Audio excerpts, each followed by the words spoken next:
जय Shri Ram friends, welcome to my new channel GK quick revision 66। इस channel पे मैं कॉम्पिटिटिव एग्ज़ाम्स के जीके के टॉपिक्स लेकर आऊँगी और आई होप आपको अच्छा लगेगा, समझ में आएगा और पूरी कोशिश करूँगी कि अच्छे से सरल वे में आपको समझा पाऊँ। आज का जो टॉपिक है वो पॉलिटी सब्जेक्ट का भारत में राज्यों का पुनर्गठन एवं एकीकरण है, जो बहुत इम्पॉर्टेंट टॉपिक है। तो ये जो टॉपिक है वो प्री के लिए और मेंस दोनों के लिए और अदर कॉम्पिटिटिव एग्ज़ाम्स के भी लिए भी इम्पॉर्टेंट है। ठीक है, तो सबसे पहले हम देखते हैं कि स्वतंत्रता के पहले क्या होता था कि राजा महाराजा जो थे वो शासन करते थे, फिर इसके बाद अंग्रेज आए। तो स्वतंत्रता के पश्चात अब क्या हुआ कि हमको उन जो रियासतें थी जिनका शासन राजा संभाला करते थे, तो उनको एकीकृत करके भारत संघ में मिलाना था। तो इस हेतु क्या हुआ था कि 27 जून 1947 को रियासत विभाग का गठन हुआ और इसका प्रभाव जो है सरदार वल्लभ भाई पटेल जी, जो कि उस टाइम के गृह मंत्री होते थे, तो उनको ये प्रभार दिया। ठीक है, अब लगभग 552 देशीय रियासतें थी, जिनमें से 549 भारत में ईज़िली शामिल हो गई थी। लेकिन क्या हुआ था कि जो हैदराबाद, जूनागढ़, जम्मू कश्मीर और साथ ही भोपाल, मणिपुर, ये जो रियासतें थी ना, इन्होंने भारत में विलय करने से इनकार कर दिया था। तो फिर बाद में क्या हुआ कि इनको फोर्सफुली भारतीय संघ में विलय किया गया। फॉर एग्जांपल, जैसे नवंबर 1948 में हैदराबाद को पुलिस कार्रवाई के थ्रू ऑपरेशन पोलो जो था ना, ऑपरेशन पोलो के तहत, जैसे ये ऑपरेशन पोलो के तहत सेना भेजकर इसको विलय पत्र भारतीय संघ में शामिल किया गया था। फिर फरवरी 1948 में जूनागढ़ जो गुजरात में है, जनमत संग्रह है ना, वोटिंग करा करके और इसको विलय पत्र में विलय पत्र हस्ताक्षरित किया गया और शामिल किया गया। इसके बाद जम्मू और कश्मीर, इसमें क्या हुआ था कि जो 22 अक्टूबर 1947 में क्या हुआ था कि पाकिस्तान ने पीओके पे आक्रमण किया।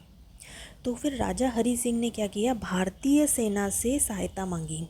लेकिन भारतीय सेना ने बोला कि हम तभी भारतीय सेना भेजेंगे यदि आप इस भारतीय संघ पर विलय पत्र पर हस्ताक्षर कर देते हैं।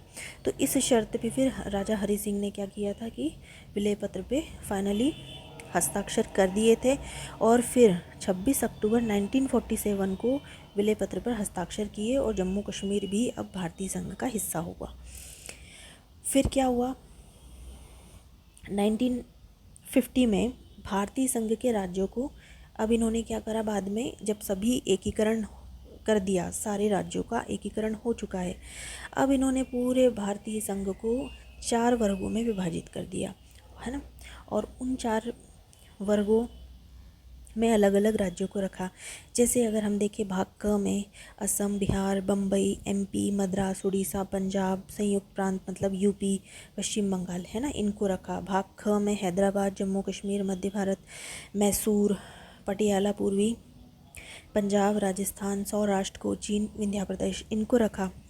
भाग ग में अजमेर, भोपाल, बिलासपुर, कुर्ग, ये तो अब छत्तीसगढ़ में चले गए ना, और इसके बाद में दिल्ली, हिमाचल प्रदेश, कच्छ, मणिपुर और त्रिपुरा, इनको रखा। और भाग घ में अंडमान निकोबार को रखा। ठीक है, ये इतना ज़्यादा डीप में याद रखने की ज़रूरत नहीं है ना, बस जस्ट एक देख लो कि रियासतों के एकीकरण के पश्चात में पूरे भारत संघ को 4 पार्टों में विभाजित किया गया, जिसमें विभिन्न राज्यों को रखा गया था। अब क्या हुआ कि बाद में क्या हुआ कि भाषाई आधार पर राज्यों के पुनर्गठन की मांग उठने लगी है ना।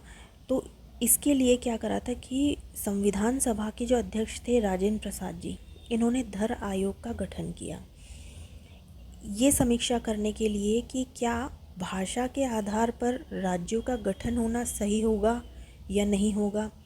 हम बड़ी मुश्किल से इतने टाइम बाद आज़ाद हुए हैं, इतनी बड़ी मुश्किल से हमने रियासतों का एकीकरण किया है, तो अब क्या भाषा के आधार पर किसी राज्य को बनाना ठीक होगा, ये हमारे लिए आगे के लिए भारत के फ्यूचर के लिए सही होगा।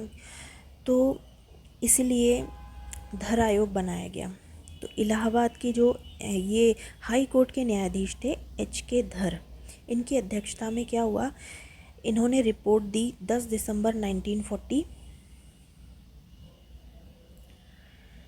को रिपोर्ट दी। तो इन्होंने बोला कि भाषा के आधार पर पुनर्गठन नहीं होना चाहिए, है ना। चूँकि हमारे संविधान में भी की प्रस्तावना में भी ये लिखा है कि एकता, हमारे भारत की एकता, अखंडता और अक्षुण्णता और संप्रभुता को बनाए रखें। तो फिर इसलिए भाषा के आधार पर इन्होंने सही नहीं समझा कि भाषा के आधार पर नहीं होना चाहिए राज्यों को का गठन, ठीक है।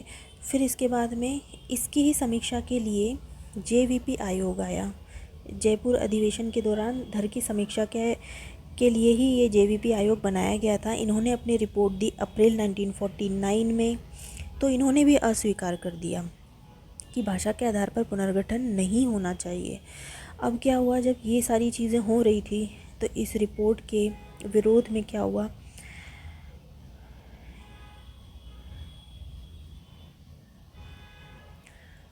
इस रिपोर्ट के विरोध में मद्रास के जो तेलुगु भाषियों ने आंदोलन तीव्र कर दिया और इस दौरान रामल्लू की अनशन के दौरान मृत्यु हो गई थी। तो फिर क्या हुआ, फाइनली 1 अक्टूबर 1953 में आंध्र प्रदेश का गठन हुआ, जिसकी राजधानी करनूल की गई।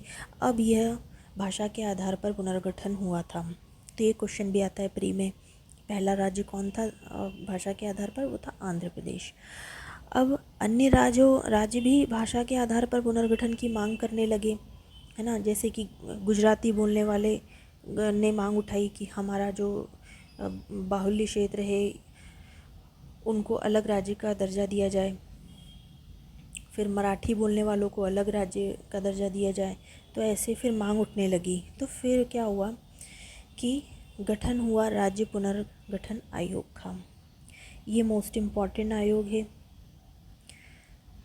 राज्य पुनर्गठन आयोग, जिसको 22 दिसंबर 1953 में बनाया गया था। इसके अध्यक्ष थे फजल अली, इसके सदस्य थे एम पणिक्कर और हृदयनाथ कंजरू, ठीक है।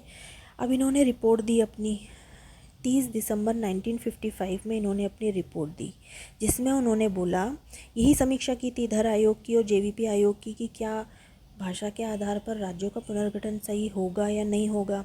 अब चूँकि इतनी ज़्यादा पूरे देश में मांग उठने लगी थी, तो फिर इन्होंने थोड़ा सा बताया कि मतलब भारत भाषा एवं संस्कृति के आधार पर राज्यों का पुनर्गठन हो, लेकिन एक राज्य एक भाषा का सिद्धांत नहीं होना चाहिए।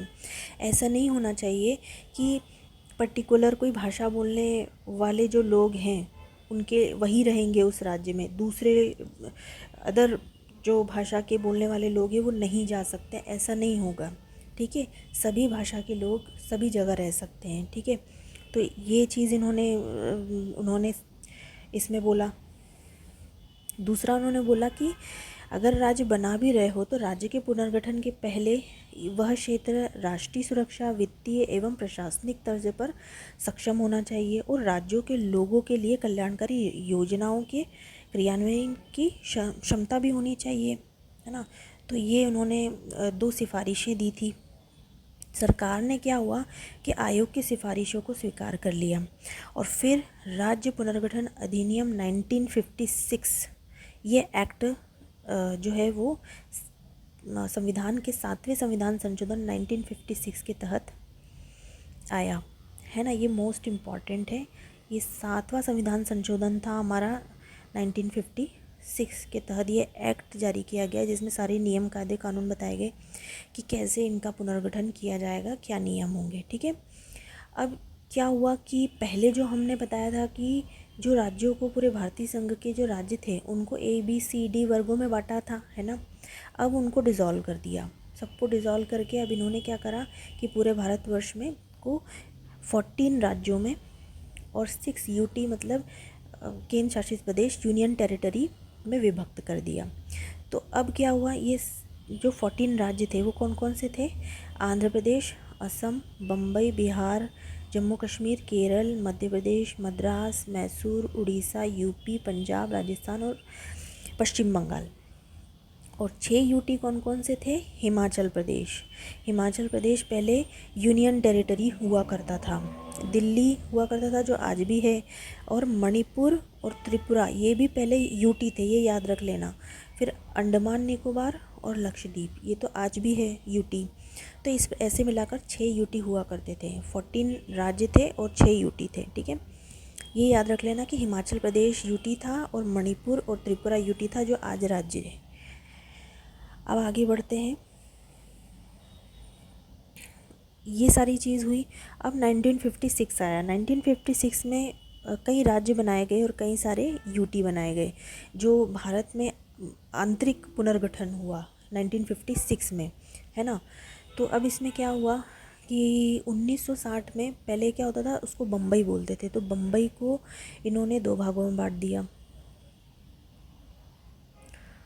बम्बई को 2 भागों में बांट दिया। एक हो गया महाराष्ट्र मराठी बोलने वाले, और एक हो गया गुजरात गुजराती बोलने वाले। तो ये तो पहले से ही था। तो 15वां अब राज्य बना है हमारा गुजरात, ठीक है। 1960 में बना है गुजरात, बना है 15वां राज्य बना है। 14 पहले थे और ये जो 15वां बन गया गुजरात। अब आगे 1961 में क्या हुआ, जो दादर नागर हवेली थी, दादर नागर हवेली को यूटी बना दिया गया। ये कब बनाया गया, 10वें संविधान संशोधन 1961 के द्वारा बनाया गया। ये इम्पॉर्टेंट है, ये याद रखने की बात है। तो 1954 तक क्या होता था, इसकी पुर्तगाली के कब्जे में था यह दादर नगर हवेली। हमने इससे मतलब ले करके और फिर इसको यूटी बनाया, जो आज भी यूटी है। तो ये किस संशोधन के तहत बनाया था, ये आता है 10वें संविधान संशोधन 1961 के तहत, ठीक है। अब 1962 में क्या है, गोवा और दमनदीव को यूटी बना दिया गया। गोवा जो कि अभी राज्य है ना, ये पहले यूटी था। सबसे पहले गोवा को और दमनदीव को यूटी बनाया गया। क्यों बनाया गया, क्योंकि पहले ये भी पुर्तगालियों के अंडर में था और भारत ने 1961 में इसको इनसे लिया और फिर इसको ले करके इनको बना दिया गया, इनको यूटी बना दिया गया, ठीक है। और ये किस संशोधन के तहत बनाया था, 12वें संविधान संशोधन 1962 के तहत। ये मोस्ट इम्पॉर्टेंट है, इसमें INP लगा लेना। ये क्वेश्चन प्री में आता है कि 12वें संविधान संशोधन 1962 के तहत इसको यूटी बनाया गया था, गोवा प्लस दमनदीव को। फिर क्या होगा बाद में आगे 1987 में ना, इसको गोवा को राज्य बना देंगे और दमनदीव को स्वतंत्र यूटी बना देंगे। अभी तो कंबाइंड है ये, लेकिन 1987 में गोवा को स्वतंत्र राज्य के रूप में बना देंगे। अब आता है आपका पांडिचेरी। तो 1962 में जो पांडिचेरी था उसको भी यूटी बना दिया गया। अब ये पांडिचेरी जो था ना, वो फ्रांस के कब्जे में था, पहले फ्रांस के कब्जे में था 54। लेकिन क्या हुआ था, 1962 तक उनका अधिग्रहित प्रशासन था, फ्रांस के ही अंडर में 62 तक काम किया था। वैसे फ्रांस ने क्या किया था, 1954 में भारत को दे दिया था पुदुचेरी, लेकिन 62 तक उन्होंने अपना ही शासन चलाया था। 62 में जो 14वां संविधान संशोधन 1962 आया, उसके तहत पुदुचेरी को इन्होंने भारत को स्वतंत्र संप्रभुता दे दी थी। तो पुदुचेरी को यूटी कब बनाया था, 1962 में, 14वें संविधान संशोधन 1962 के तहत, ठीक है। अब 1963 आया, तो इसमें नागालैंड को राज्य बनाया गया। असम से हटा के इसको, असम से तोड़ के नागालैंड बनाया गया। 16वां राज्य बनाया गया। 15वां हमारा गुजरात था और अब बना है 16वां नागालैंड। और ये किस संशोधन के तहत बना है, 13वें संविधान संशोधन 1962 के तहत बना है। संशोधन एक्चुअली पहले ही हो गया था, मतलब 62 में संशोधन हो गया था, 13वां संविधान संशोधन, 14वां संविधान संशोधन, 13वें संविधान संशोधन हुआ और नागालैंड बना 63 में, है ना। ये वाला संशोधन हुआ था, तो पुदुचेरी तो 62 में ही बन गया था, लेकिन नागालैंड को बनने में 63 तक का टाइम लगा था, ठीक है। तो ये 62 ही है। 13वां संविधान संशोधन 62 के तहत नागालैंड को 16वां राज्य बना दिया गया था 1963 में। अब 1966 में क्या हुआ, पंजाब से टूट के 2 अन्य राज्य और केंद्र शासित प्रदेश बने। एक बना राज्य हरियाणा, 17वां राज्य, 16वां राज्य नागालैंड था, 17वां अब बन गया हरियाणा। और एक यूटी और बना चंडीगढ़, जो कि आज भी है। तो चंडीगढ़ जो है वो यूटी बना 66 में, ठीक है। तो ये किस संशोधन के तहत बना था? 18वां संविधान संशोधन 1966 के तहत बना था। ये संशोधन मोस्ट इम्पॉर्टेंट है, इससे क्वेश्चन बनते हैं प्री में। अब क्या हुआ, 1971 आया तो हिमाचल प्रदेश को पूर्ण राज्य बना दिया गया। जैसा कि हमने पहले पढ़ा था कि हिमाचल प्रदेश यूटी था पहले, अब इसको 71 में इन्होंने पूर्ण राज्य का दर्जा दे दिया और 18वां राज्य इन्होंने बना दिया हिमाचल प्रदेश। अब 1972 आया तो 21 जनवरी 1972 में क्या हुआ कि असम से कट के 3 अन्य बने। ये मणिपुर और त्रिपुरा तो पहले से यूटी में था, अपन ने पढ़ा था। हिमाचल प्रदेश, ये हिमाचल प्रदेश, मणिपुर और त्रिपुरा ये तीनों ही यूटी थे पहले, है ना। तो 71 में तो इसको इन्होंने राज्य बना दिया। अब 72 में मणिपुर और त्रिपुरा की बारी आ गई तो इनको वापस राज्य बना दिया, जो पहले यूटी हुआ करते थे। तो ये 18वां राज्य बन गया हिमाचल प्रदेश, 19वां राज्य बन गया मणिपुर, 20वां राज्य बन गया त्रिपुरा, और मेघालय भी बना था 21वां राज्य। मेघालय का ऐसे याद रख लेना आप थोड़ा सा कि ये पहले स्वायत्त शासी राज्य था, स्वयं की मंत्री परिषद हुआ करती थी। फिर 22वें संविधान संशोधन 1969 के द्वारा इसको राज्य बनाया गया है, मेघालय को, है ना, स्वतंत्र राज्य बना दिया गया है। तो 69 जो 22वां संविधान संशोधन 1969 के तहत इसको राज्य बनाया गया है, 21वां राज्य बनाया गया है इसको। लेकिन बना कब था? ये बना था आपका 72 में, संशोधन तो पहले ही हो गया था 69 में। तो ये थोड़ा सा कन्फ्यूजन वाले पॉइंट होते हैं, थोड़ा सा याद रख लेना। तो इसको याद रखने के लिए अपन ये भी कर सकते हैं कि मती में, ये मती में याद रख सकते हैं। मती में मतलब मणिपुर, म ती मतलब त्रिपुरा, में मतलब मेघालय। तो 19, 20 और 21 ये राज्य बने थे। 19वां राज्य, 20वां राज्य और 21वां राज्य, इस प्रकार से बना था। तो ये थोड़ा सा ट्रिक टाइप का याद कर सकते हैं। 1972 में क्या हुआ, मिज़ोरम और अरुणाचल प्रदेश को यूटी बना दिया। अब इनको यूटी बना दिया, पहले राज्य थे फिर यूटी बना, फिर वापस बनेंगे राज्य ये बाद में। तो लेकिन 1972 में अब इनको बनाया है असम से पृथक करके यूटी। ये यूटी कब बने हैं? 27वें संविधान संशोधन 1971 के तहत ये बने हैं, मिज़ोरम और अरुणाचल प्रदेश यूटी बने हैं। फिर आया 1974, तो सिक्किम को क्या किया था इन्होंने? सिक्किम को संयुक्त राज्य का दर्जा दिया था 35वें संविधान संशोधन 1974 के तहत। पहले सिक्किम जो था ना वो चोंग्याल का शासन था यहाँ पे। फिर जनमत जो है ना, इन्होंने वोटिंग कराई और भारत में विलय की मांग उठी और ये सिक्किम को भारत में मिला दिया गया था, संयुक्त राज्य के रूप में मिलाया गया था। तो वो संयुक्त राज्य के रूप में किस संशोधन के तहत मिलाया गया था? तो वो मिलाया गया था 35वें संविधान संशोधन 1974 के तहत मिलाया गया था। फिर 26 अप्रैल 1975 में क्या हुआ कि सिक्किम को पूर्ण राज्य बना दिया गया, है ना, पूर्ण स्वतंत्र राज्य बना दिया गया। तो ये 22वां राज्य बन गया हमारा। और 36वें संविधान संशोधन 1975 के तहत ये सिक्किम पूर्ण राज्य बना है। ये मोस्ट इम्पॉर्टेंट है, मोस्ट टाइम पे क्वेश्चन है, इससे क्वेश्चन बनते हैं। अब जो हमारा संविधान का जो आर्टिकल 371 है, उसमें कुछ राज्यों को विशेष प्रावधान दिए गए, विशेष दर्जा दिया गया है। तो उसी में सिक्किम को भी शामिल किया गया है। 371 क्लॉज च में इसको जोड़ा गया है, ठीक है, सिक्किम को। अब 1987 में क्या हुआ कि मिज़ोरम, अरुणाचल प्रदेश, जिसको हमने पहले भी पढ़ा था कि इसको यूटी बना दिया गया था, है ना। तो अब क्या करा, इसको पुनः वापस 87 में आके इसको राज्य बना दिया। और गोवा जो पहले यूटी था, जो यूटी था उसको पुनः अब राज्य बनाया गया है। तो 20 फरवरी को ये 23वां राज्य बना। 20 फरवरी को ही 1987 में ही अरुणाचल प्रदेश 24वां राज्य बन गया और गोवा बना है 25वां राज्य, है ना। अब आता है 2000।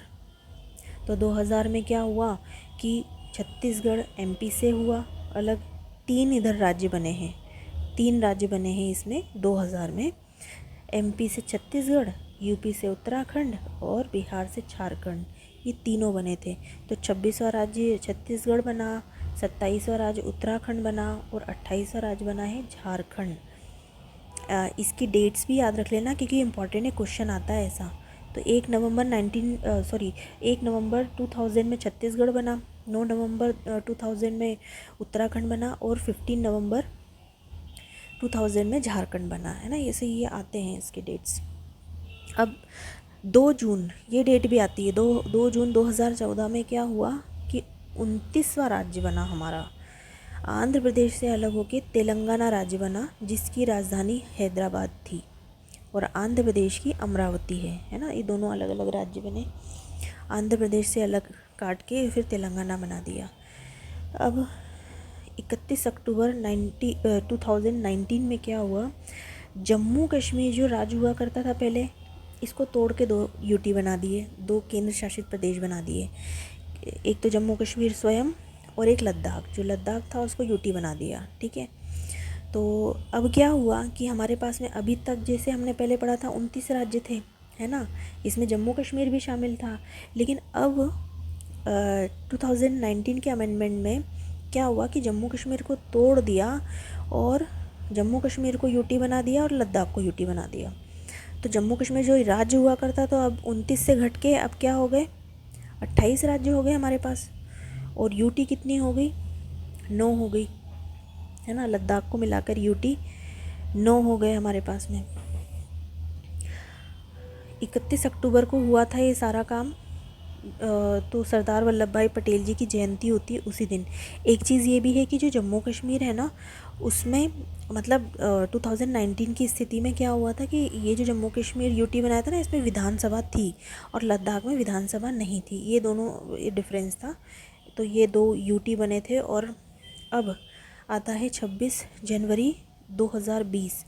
तो दादर नागर हवेली और दमन दीव, ये छोटे छोटे से इलाके, ये पहले यूटी थे, तब इन दोनों यूटी को मिला दिया इन्होंने, दोनों यूटी को मिला दिया तो अब 9 यूटी थे तो अब 8 हो गए, है ना। तो अब वर्तमान में कितने हमारे पास में 28 राज्य बचे और 8 यूटी। अब ये वर्तमान की स्थिति में 28 राज्य और 8 यूटी हमारे पास में। इस प्रकार से हमारे पूरे भारतीय संघ में राज्यों का एकीकरण हुआ, उनका पुनर्गठन हुआ, इस प्रकार से हुआ। और ये बहुत इम्पॉर्टेंट चैप्टर है, आता है प्री में, ये अच्छे क्वेश्चंस बनते हैं इसके।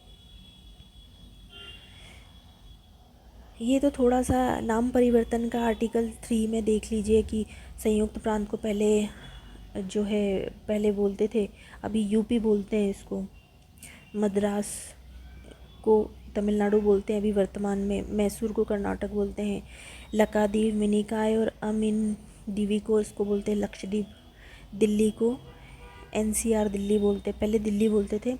इसमें बात याद रखने वाली ये है, ये मोस्ट इम्पॉर्टेंट याद है रखने वाली बात है कि 69वें संविधान संशोधन 1991 के तहत दिल्ली का नाम बदल के एनसीआर दिल्ली कर दिया गया था, मतलब राष्ट्रीय राजधानी क्षेत्र ये कर दिया गया था, मतलब नेशनल कैपिटल रीजन, ऐसे मतलब इसका नाम चेंज कर दिया गया था। किस संशोधन के तहत किया गया था, 69 संविधान संशोधन 1991 के तहत किया गया था, इसका नाम चेंज किया गया था, है ना। और इसी संशोधन के तहत क्या हुआ था ना, दिल्ली को विशेष राज्य का दर्जा मिला था। इसमें विधानसभा में 7 सदस्यीय का गठन किया गया था, मंत्रिपरिषद का इन्होंने बताया था कि 7 सदस्यीय मंत्रिपरिषद होगी। तो ये सारा 69वें संविधान संशोधन के तहत हुआ था। और उत्तरांचल को उत्तराखंड बोलते हैं अभी हम, पांडिचेरी को पुदुचेरी बोलते हैं, उड़ीसा को ओडिशा, ये नाम चेंज हो गए हैं अब, है ना। अब क्षेत्रीय परिषद होती है हमारे भारत में जिसका गठन राष्ट्रपति के द्वारा किया जाता है, इसके अध्यक्ष होते हैं केंद्रीय गृह मंत्री। तो ये थोड़ा सा मैंने ये डायग्राम पे मत जाइएगा, डायग्राम थोड़ा ठीक नहीं बना है, बट इसे 5 होते हैं क्षेत्रीय परिषद, है ना। उत्तर में जो है वो दिल्ली में है, पश्चिम में मुंबई में है, दक्षिण में चेन्नई में है, मध्य क्षेत्र में इलाहाबाद में, उत्तराखंड यूपी में, इलाहाबाद में है। अब प्रयागराज नाम हो गया है, इलाहाबाद नहीं है, प्रयागराज नाम हो गया है। तो मध्य क्षेत्र में प्रयागराज में है, फिर पूर्व में कोलकाता में है, और पूर्वोत्तर वाले जो क्षेत्र हैं उसमें शिलोंग मेघालय में है। ये चीज़ें तो बस ये आर्टिकल्स हैं कुछ, ये थोड़ा सा देख लीजिएगा। तो बस ये पूरा चैप्टर था। आई होप आपको समझ में आया होगा। यदि आपको समझ में आया हो तो प्लीज़ मेरे चैनल को सब्सक्राइब कीजिए, शेयर कीजिए, लाइक कीजिए और कमेंट कीजिए आपको कैसा लगा। Thank you so much.